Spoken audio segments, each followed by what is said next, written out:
Olá pessoal, tudo bem? Estamos iniciando mais um estudo do livro dos médiuns.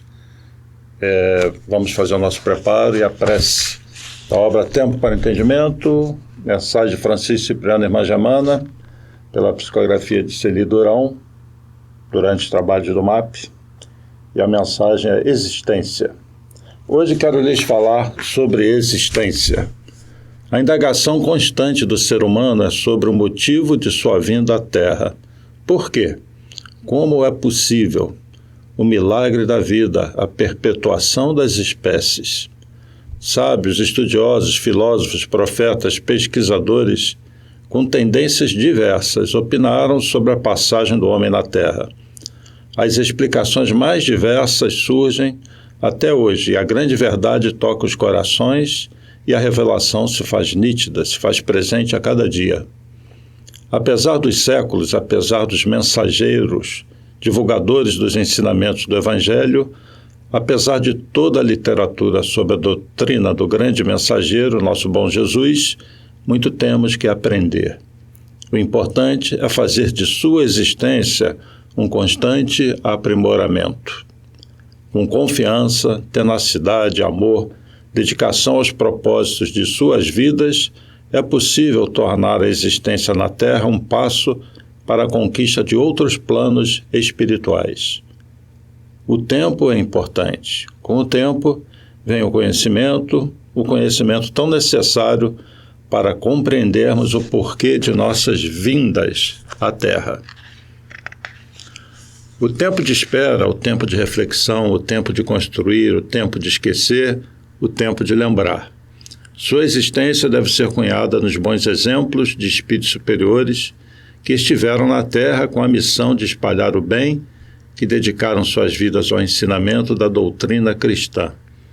O Espiritismo elucida, explica a razão de ser, a necessidade do contínuo desenvolvimento. Vai além do que possam imaginar os filósofos, aqueles que se dizem realistas, materialistas.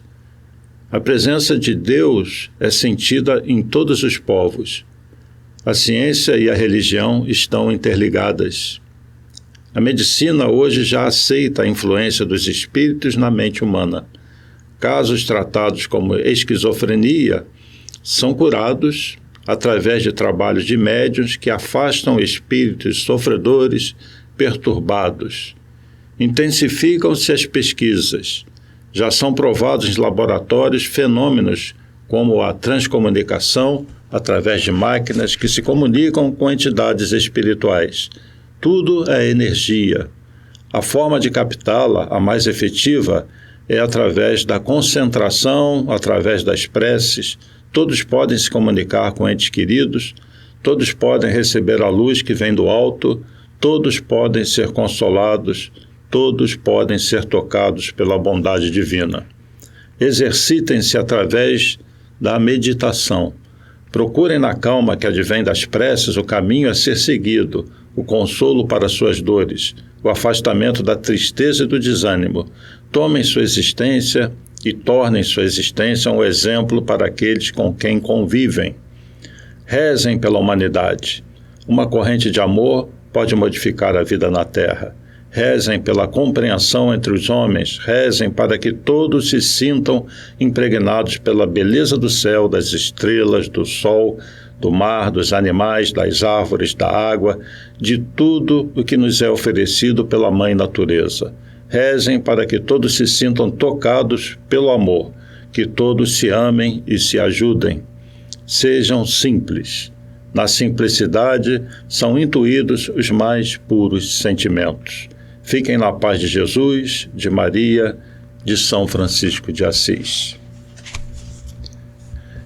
E é com essa mensagem que nós vamos unir as nossas mentes, elevar o pensamento a Deus, a nosso querido Jesus, agradecendo por essa existência, pela vida, pela nossa família, pelos amigos, rogando muita luz para todos nós, que nos inspire nesse estudo, que nos ilumine a caminhada, que nos dê força, e agradecemos por todas as oportunidades que temos de crescimento, de elevação moral, de elevação mental, de elevação espiritual. Que Jesus continue nos guiando e que nós possamos retribuir com nosso esforço no bem e na construção de um mundo melhor. Graças a Deus. Bom, meus amigos, então, hoje nós vamos dar continuidade ao Livro dos Médiuns, vamos entrar no capítulo 21. São 2 capítulos bem curtinhos que eu vou tentar sintetizar nesse estudo de hoje. O 21 e o 22. O 21 trata da influência do meio e o 22 é um assunto que muita gente gosta, da mediunidade nos animais. Animal é médium? Já vamos conversar sobre isso, tá bem? Mas eu queria pedir para vocês que colocam suas mensagens aí durante o estudo, que, se possível, informe de onde vocês são, se são do MAP, de que polo são, pessoas fora do Rio, enfim, nos deem uma dica de quem são vocês que estão nos assistindo, né? Muitos eu conheço, muitos são aqui do MAP, pessoal lá do Recreio, mas muitos são de fora, até de outros países. Então, agradeço se puder deixar essa informação de onde são. Também as dúvidas, pode ser no próprio comentário, fazer perguntas sem problema nenhum, ou pelo e-mail contato@map.org.br, assunto Livro dos Médiuns ou Mediunidade.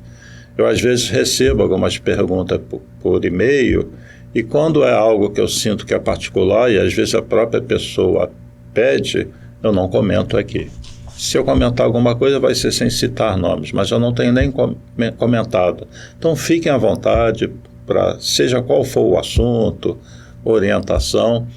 Se ficar complicado aí pelos contatos, por favor, manda um e-mail e a gente vai ter prazer de responder, dependendo da situação, se tivermos condições. Influência do meio. Eu vou ler alguns itens aqui. Como sempre, o Livro dos Médiuns, ele segue até o final pela uma numeração dos itens. Então, nós estamos falando do item 231, são várias perguntas. Eu vou na terceira. Ele vai falar aqui de reuniões mediúnicas, sérias, reuniões fúteis. Então, o Kardec faz uma pergunta. Os espíritos superiores procuram encaminhar para uma corrente de ideias sérias as reuniões fúteis? Quer dizer, ele está perguntando se tem uma reunião fútil. O que é uma reunião fútil?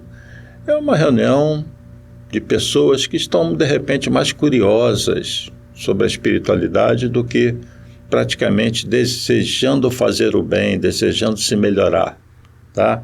São curiosos, ou brincalhões. E pergunta se os espíritos superiores vão encaminhar, né, uma corrente de ideias sérias para essa reunião fútil. Resposta: os espíritos superiores não vão às reuniões onde sabem que a presença deles é inútil. O espírito superior tem mais o que fazer. A resposta é essa, né? De forma carinhosa. Nos meios pouco instruídos, mas onde há sinceridade, de boa mente, vamos. Ainda mesmo que aí só instrumentos medíocres encontremos. Aqui, instrumentos medíocres, vamos entender assim, médios que não estejam muito bem preparados, né? Isso é uma questão de tradução. Não vamos, porém, aos meios instruídos onde domina a ironia. Em tais meios é necessário se fale aos ouvidos e aos olhos. Esse é o papel dos espíritos batedores e zombeteiros. Então, quer dizer, uma reunião que não é séria, se comparecer espírito lá, vai ser dessa categoria, zombeteiros, né, os batedores, que vão brincar lá com aquele grupo. Outra pergunta: aos espíritos inferiores é interdito o acesso às reuniões sérias? Tem uma reunião, essa é séria, com bons objetivos, o grupo quer ajudar, quer se instruir. Os espíritos superiores podem deixar os inferiores acessar essas reuniões? Resposta: não. Algumas vezes lhe é permitido assistir a elas, a fim de aproveitarem os ensinos que vos são dados, mas conservam-se silenciosos, como estouvados numa assembleia de gente ponderada. Tá? Vou para o item 232. fora erro acreditar alguém que precisa ser médium para atrair a si os seres do mundo invisível. Eles povoam o espaço. Temos-los incessantemente em torno de nós, ao nosso lado, vendo-nos, observando-nos, intervindo em nossas reuniões, seguindo-nos ou evitando-nos, conforme os atraímos ou repelimos. A faculdade mediúnica em nada influi para isso. Ela mais não é do que um meio de comunicação. De acordo com o que dissemos acerca das causas de simpatia ou antipatia dos espíritos, facilmente se compreenderá que devemos estar cercados daqueles que têm afinidade com o nosso próprio espírito, conforme este é graduado ou desgraçado. Ou seja, todos nós, sem exceção, estamos cercados pelos espíritos, né? Sejam espíritos superiores ou inferiores. A questão é com os quais você vai sintonizar, mas que eles estão presentes. E existe até uma pergunta no Livro dos Espíritos, se os espíritos influenciam na nossa vida, e a resposta que eles dão é que eles influenciam sim, influenciam a tal ponto que, de certa forma, são eles que nos dirigem. Então nós estamos muito suscetíveis à ação do pensamento dos espíritos. Não vamos esquecer o seguinte: nós somos espíritos, estávamos do lado de lá. Qualquer dia vamos voltar para o lado de lá e vamos interagir com pessoas desse meio mais denso. De que forma? Auxiliando ou atrapalhando. Depende do nosso próprio estágio evolutivo. Seguindo aqui no Livro dos Médiuns, então, esse capítulo ele é bem curtinho. No item 233, nem sempre basta que uma assembleia seja séria para receber comunicações de ordem elevada. Há pessoas que nunca riem, cujo coração nem por isso é puro. Ora, o coração, sobretudo, é que atrai os bons espíritos. Nenhuma condição moral exclui as comunicações espíritas. Os que, porém, estão em más condições, esses se comunicam com os que lhes são semelhantes, os quais não deixam de enganar e de lisonjear os preconceitos. E lá no finalzinho do último parágrafo, que é curtinho esse capítulo, diz assim: em resumo, as condições do meio serão tanto melhores quanto mais homogeneidade houver para o bem, mais sentimentos puros e elevados, mais desejo sincero de instrução, sem ideias preconcebidas. E a casa espírita, ela tem as condições, ela é um bom meio para a manifestação de espíritos superiores? Claro que sim. Quando uma casa espírita, na verdade, ela é formada, quando alguém tem intuição, normalmente essa casa já está plasmada do lado de lá, na esfera espiritual. Toda casa espírita, ela tem como se fosse 2 andares, o plano dos encarnados e o plano dos desencarnados. E, na verdade, os desencarnados é que praticamente dirigem os trabalhos espirituais.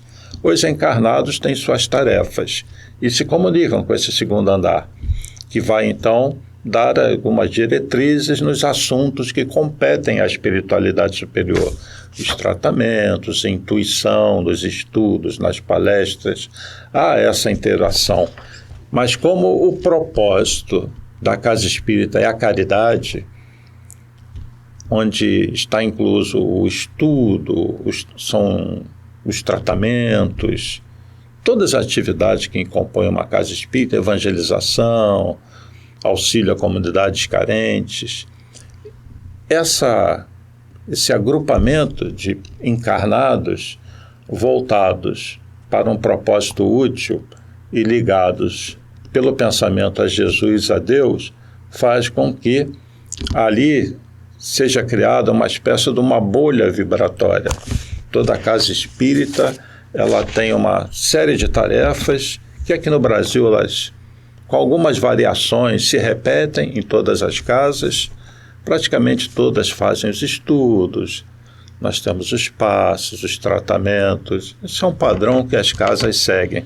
E o MAP segue esse padrão também, né? Nós temos várias atividades no MAP de cunho espiritual, embora o propósito maior do MAP seja atender as comunidades carentes. Esse é principal foco do MAP. É a caridade na prática, é arregaçar as mangas e até aqueles que necessitam para prestar auxílio. No Natal, o MAP atende aí 7.000, 8.000 crianças. Os trabalhos de evangelização, as comunidades carentes estão lá presentes.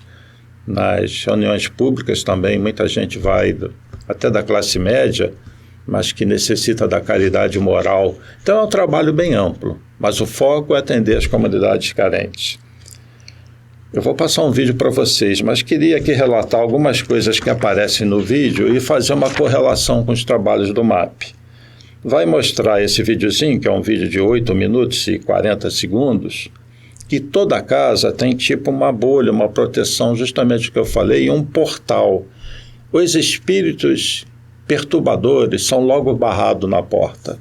Isso vale para toda casa espírita, toda igreja, todo local voltado para o bem tem essa proteção. Aliás, a espiritualidade está presente em todos os locais onde haja reunião voltada para o bem, não só na casa espírita. Toda casa espírita tem uma espécie de um segundo andar, conforme eu citei, que é esse lado espiritual. E nas reuniões públicas, nas palestras, por exemplo, não são só os encarnados que assistem, nós temos desencarnados também.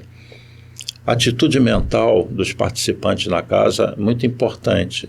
E nós sempre reforçamos lá no MAP a necessidade da transformação moral, seja nas palestras, seja nos tratamentos. Não adianta nada você querer se curar de algo e você não muda, você não se transforma numa nova pessoa.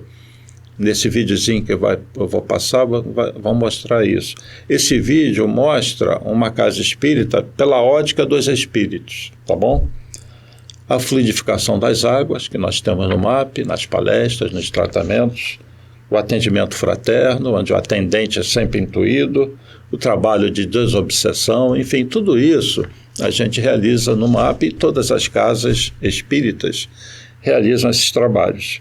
E vocês vão verificar pelo estudo aí, pelo vídeo, que embora a gente esteja falando de mediunidade e a gente foca no médium ostensivo, vocês que estão me assistindo e que não sejam médios ostensivos, como eu também não sou, vocês vão verificar que todos são úteis na casa espírita. Todos, no estudo, na fluidificação das águas, nas preces, nas palestras, nos tratamentos. No MAP nós temos os tratamentos nas macas. E muitos médios trabalham nas macas e não são médios ostensivos. Não há manifestação dos espíritos na maior parte dos trabalhadores das macas. Então você pode ser útil trabalhando, cedendo os fluidos em parceria com a espiritualidade, que na verdade faz o trabalho, e você não precisa necessariamente incorporar para trabalhar. Então a casa espírita está cheia de trabalhos para quem não é médium ostensivo. E você vai ser usado como um canal, sim, de transferência de fluidos, de energias. Você vai ser intuído, vai orientar pessoas, vai abraçar, vai acolher. E tudo isso está no rol dos trabalhos espirituais também, porque nós estamos sempre acompanhados. Então assistam esse videozinho, que na verdade eu cortei, é um vídeo longo de quase 1 hora, e eu transformei num vídeo de 8 minutos, só destacando alguns pontos do que acontece nos bastidores de uma casa espírita. Assistam o vídeo, a gente volta já já.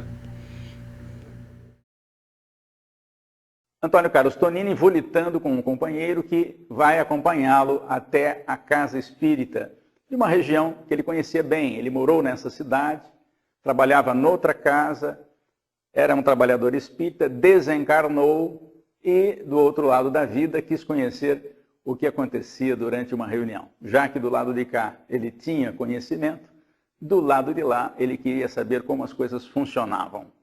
Está chegando a hora do público ser admitido ao centro espírita.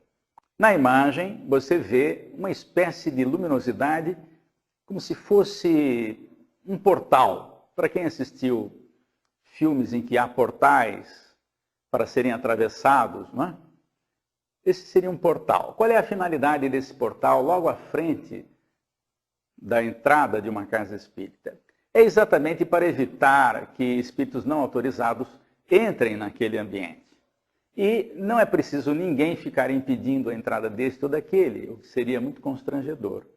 É um portal iluminado e que só permite passar espíritos acima de determinada frequência de pensamento. Portanto, nós não temos maiores preocupações quando entramos na casa espírita desse jeito, porque os espíritos não autorizados ficam lá fora.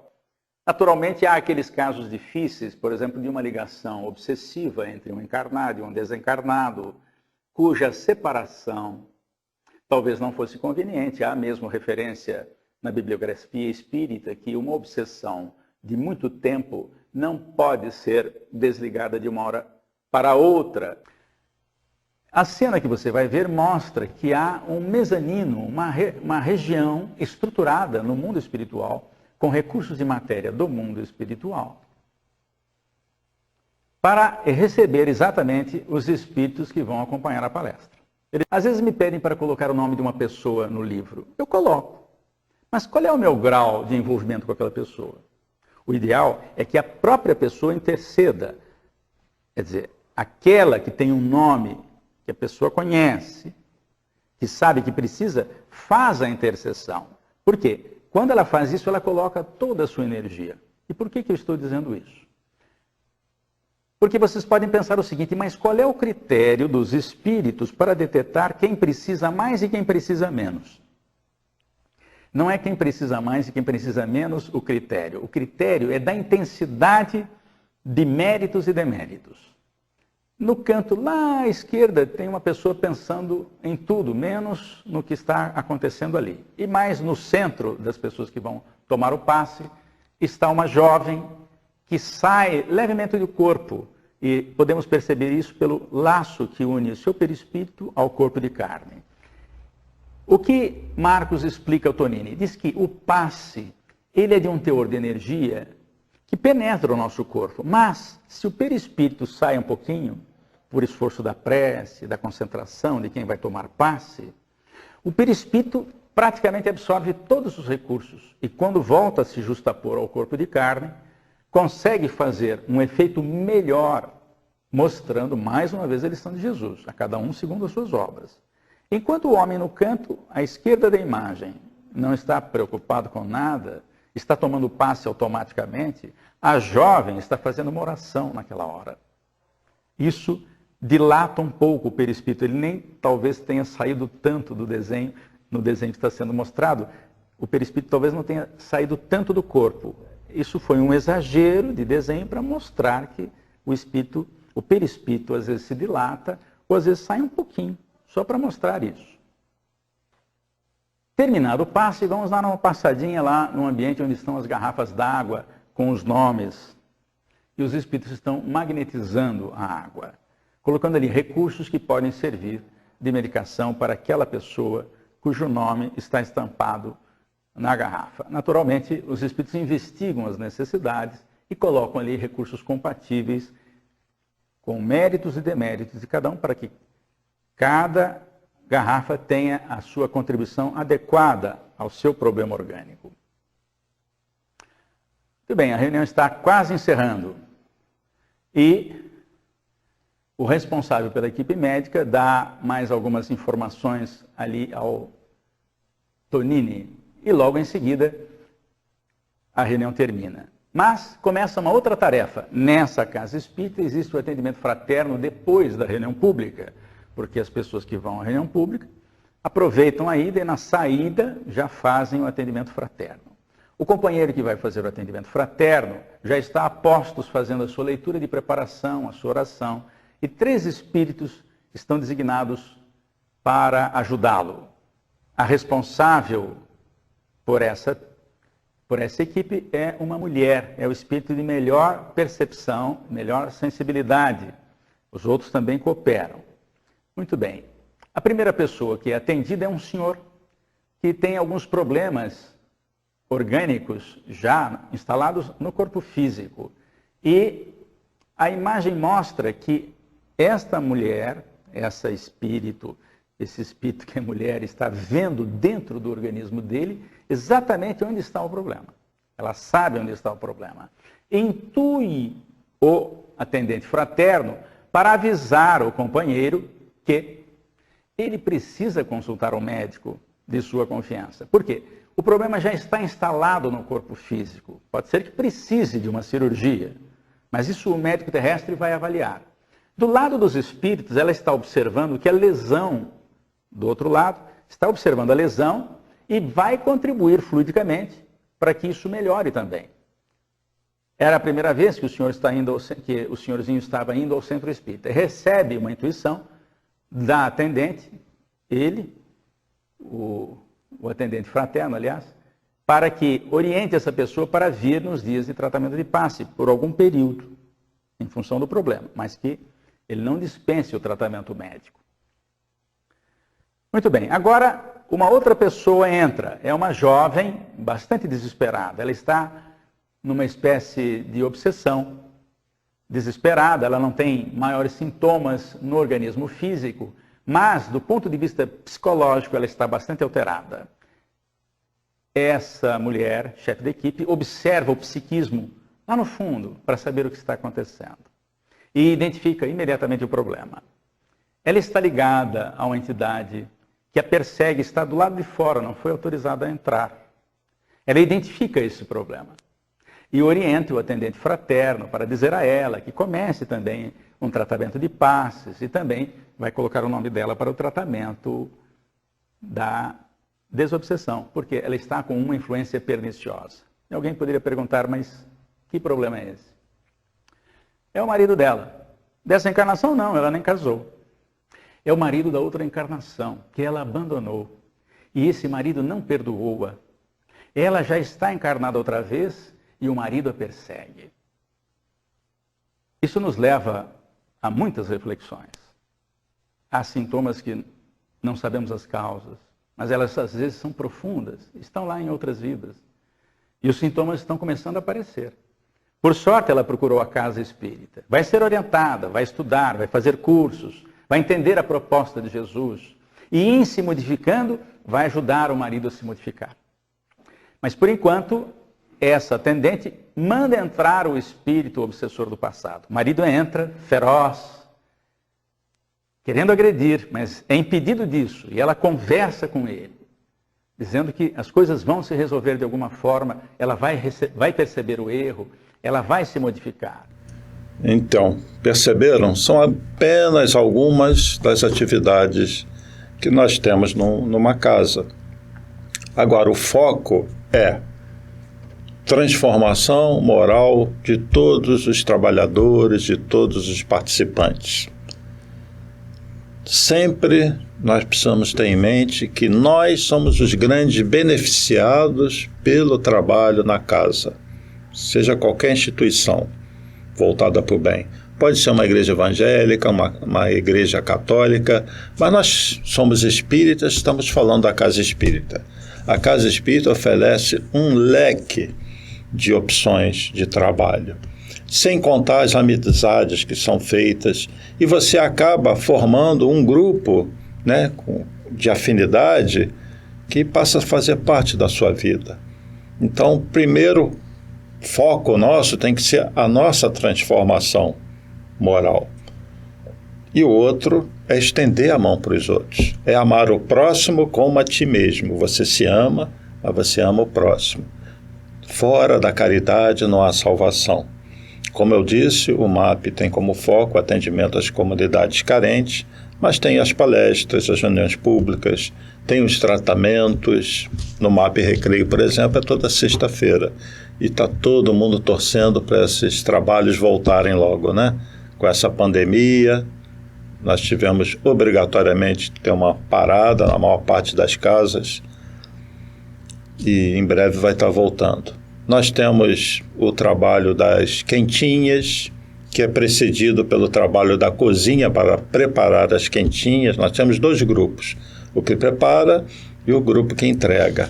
Nós temos a evangelização para crianças, adolescentes, famílias, enfim, são inúmeros trabalhos, artesanato, terapias, Então é um trabalho bem completo, onde o foco então também é a caridade. Porque quando a gente arregaça a manga da camisa e mete a mão na massa, vamos dizer assim, começa a trabalhar pelo outro, nós nos esquecemos dos nossos problemas. Trabalhar em função do próximo é uma grande terapia para processos de depressão, por exemplo. Você está com depressão? Vai no MAP trabalhar. MAP está longe, você mora em outro município, procura uma casa espírita, procura um local onde você vai se oferecer como voluntário e trabalhe. Você vai estar trabalhando pelo próximo, mas vai estar trabalhando por você. Nós estamos muito necessitados dessa condição de estender a mão para o outro. No Brasil nós temos muita carência material, muitas famílias carentes, mas nós temos, mesmo na classe média, até nas classes mais elevadas financeiramente, muitas pessoas carentes de amor, muita gente em depressão, muita gente pensando em suicídio. Procure uma casa e trabalhe, é a melhor terapia, é o melhor tratamento. Então, fora da caridade não há salvação. E eu vou pedir para vocês assistirem um vídeo agora de 3 minutinhos e meio do nosso Carlos Bacelli falando sobre a caridade. Vamos ouvir o Bacelli, então. Porque, às vezes, nós, adeptos da doutrina espírita, somos acusados injustamente, acusados de fazermos a apologia da caridade, porque, infelizmente, para muitos hoje, a caridade é uma palavra sob desgaste, porque, inclusive, muitos querem estabelecer uma conexão entre caridade e assistencialismo. Na doutrina espírita, nós não fazemos assistencialismo. Na doutrina espírita, nós procuramos exercitar o amor. Nós procuramos exercitar a fraternidade. E neste sentido, às vezes, o bem material é o pretexto para que nós possamos promover entre nós e os nossos semelhantes a devida aproximação. A caridade, ela é veículo da luz, como está lá no livro Obreiros da Vida Eterna, na palavra esclarecedora de André Luiz. Quando em nossas casas espíritas, por exemplo, nós promovemos a distribuição de cestas básicas, de sopa, de enxoval para recém-nascidos, enfim, quando nós promovemos qualquer tipo de assistência material, nós estamos também querendo transmitir uma mensagem de fé. Nós estamos querendo transmitir uma mensagem de fé em Jesus Cristo, porque tudo é ofertado em nome do Cristo. E outra coisa, nós às vezes não entendemos que a caridade é muito mais caridade para quem a pratica do que para aquele que a recebe. Muitas vezes nós somos os maiores necessitados, porque através da prática do bem, nós estamos nos exercitando na virtude da humildade e do desprendimento, o que não nos seria possível se não tivéssemos a caridade como pretexto. Se a caridade não existisse no mundo, dificilmente nós estenderíamos a mão para o próximo. Viram então, a caridade é fundamental e nós temos que aproveitar tudo que a Casa Espírita nos oferece, aproveitar essa existência, que foi o tema que nós lemos aí na introdução, e eu vou passar para outro capítulo então, a mediunidade nos animais, capítulo 22. Olha, acho que a maioria das pessoas que estão nos assistindo agora tem algum animalzinho em casa, né? É muito comum gato e cachorro. Afinal de contas, o seu gato ou seu cachorro pode ser médium? O que significa ser médium? Intermediário de uma mensagem dos espíritos? Você acha que o seu cachorro pode ser intermediário de alguma mensagem? Os nossos cachorrinhos, principalmente, né, são seres muito, assim, amáveis. É o melhor amigo do homem, né, o cachorro, que quem tem gato não fique com ciúme disso. Os gatos são muito interessantes também. Mas daí a servir de intermediário para os espíritos, a gente que tem o conhecimento sabe que há uma incompatibilidade mental, há uma incompatibilidade perispírito. Então, sem ler o capítulo, nenhum animal pode servir de intermediário para uma mensagem. Agora, os animais podem perceber os espíritos? Isso sim. Aí é outra história. Eles têm até alguns sentidos bem mais apurados do que nós. Então, os animais percebem sim os espíritos.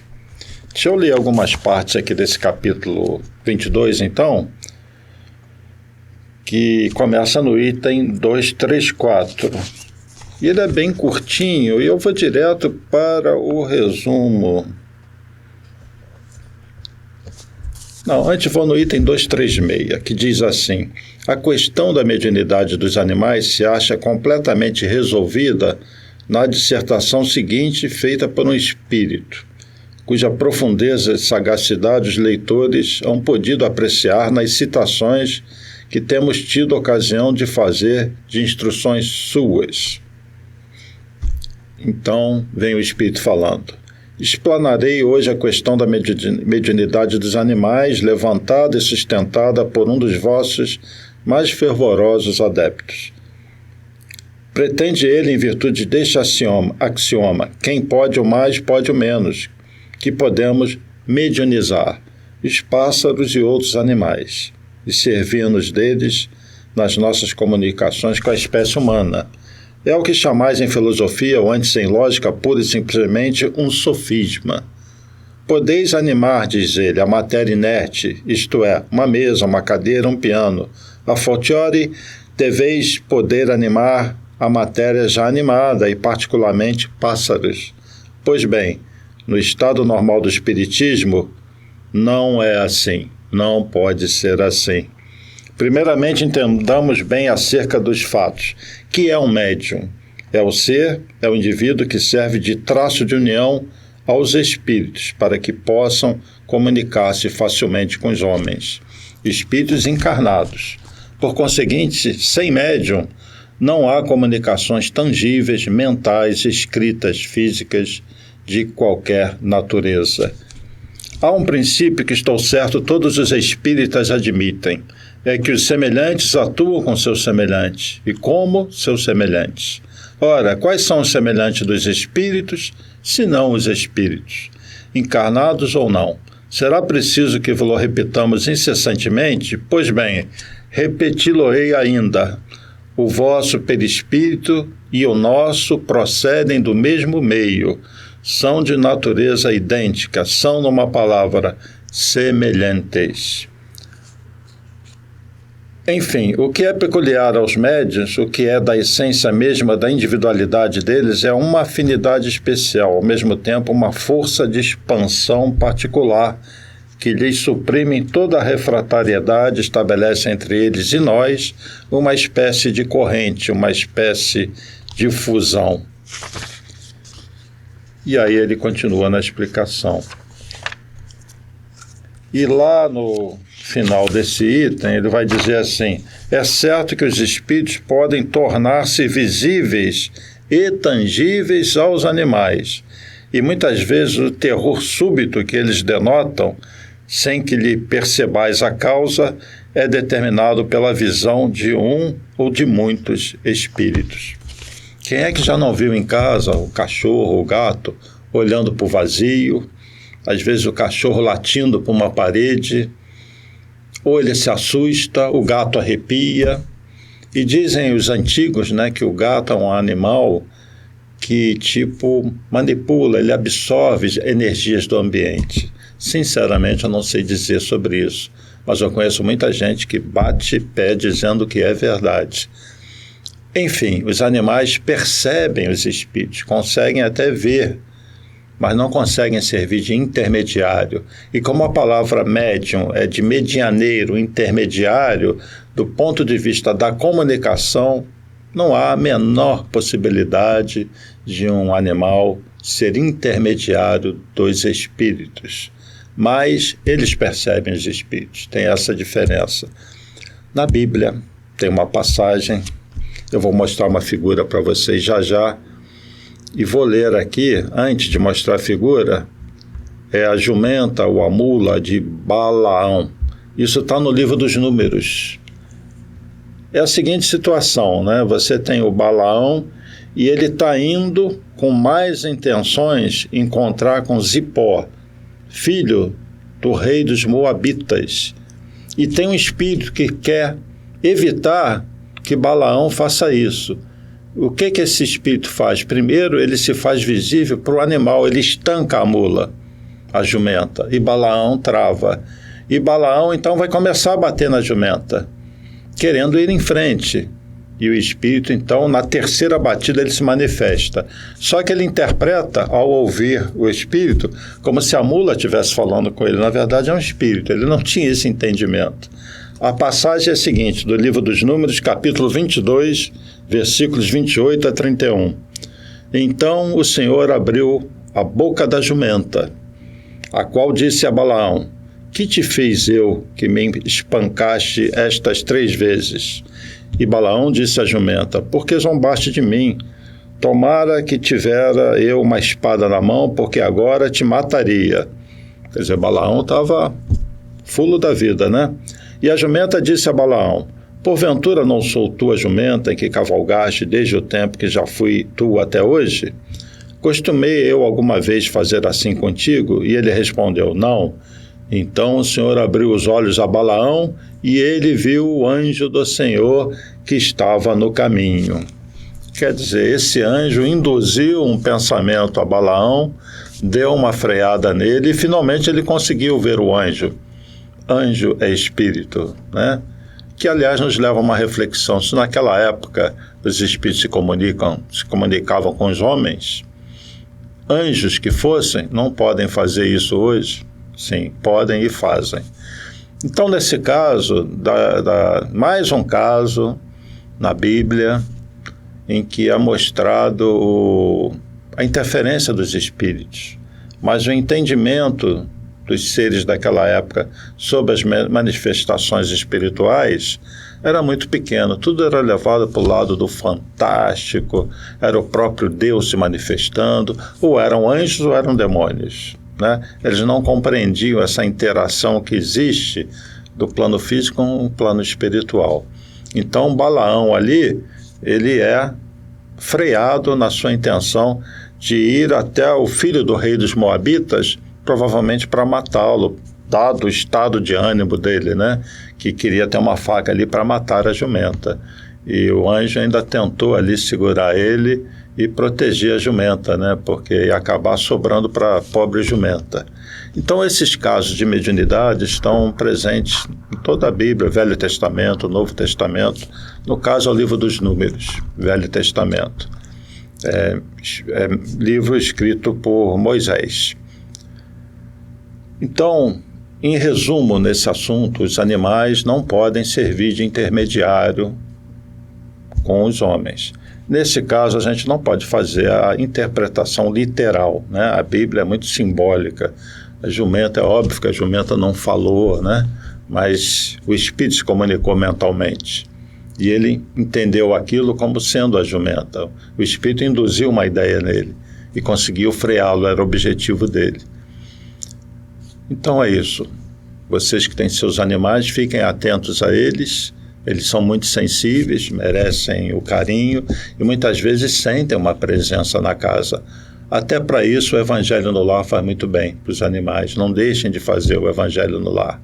E eu peço que vocês leiam, por favor, o próximo capítulo, que é um assunto que eu vou demorar um pouquinho nele. Que assunto é? Da obsessão. Já vamos falar da obsessão. Importantíssimo. Leiam o capítulo 23, que começa no item 237. E eu peço a vocês, mais uma vez, que nos comentários digam de onde vocês são, quem quiser, tá bom? Se for possível. E eu agradeço muito a atenção de todos, agradeço àqueles que sempre dão força aí pelos comentários, e digam se está sendo útil realmente para vocês o estudo. Se precisarem ou quiserem que eu reforce algum assunto, falem comigo, algo que não ficou claro, tá bom? Não tenho nenhum receio de fazer isso. Eu estou aqui num estudo em conjunto com vocês. Pela internet, infelizmente, não dá para ter muita interação, a não ser por aí, pelos comentários ou pelos e-mails. Mas é isso. Por hoje nós temos que terminar. Fiquem com Deus. Um abraço para todos. Paz e bem, paz e luz, paz, muita paz.